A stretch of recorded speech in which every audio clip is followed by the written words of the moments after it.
Assalomu alaykum qalbi go'zallarim. Qishning sovuq kunlarida sog'lig'ingiz yaxshimi, tinchmisiz? Bugun sizlar bilan ajoyib mazali salat tayyorlaymiz. Bismillah deb ishimizni boshlaymiz.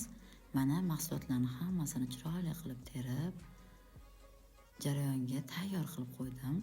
Kartoshkalarni qaynatib oldim, tuxumlarni qaynatib oldim, po'choqlardan artib oldim. Mana endi yana ham videomiz qisqaroq bo'lsin deb to'rab oldim. Ko'ryapsizlar to'ralganini. Endi bitta idishimizga solamiz, aralashtiramiz, salatimiz tayyor bo'ladi.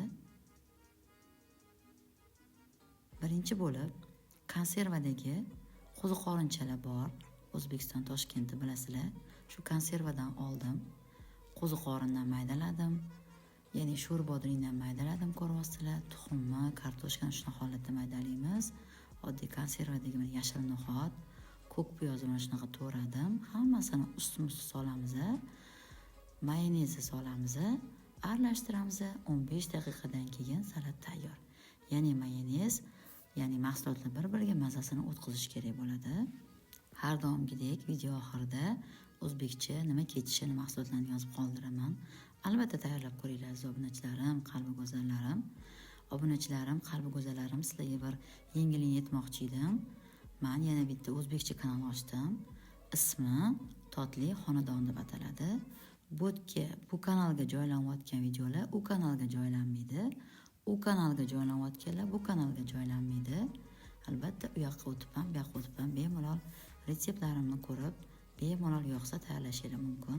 Ikkinchi o'zbek kanalim silkasi opisaniyada va kommentariyada qoldiraman.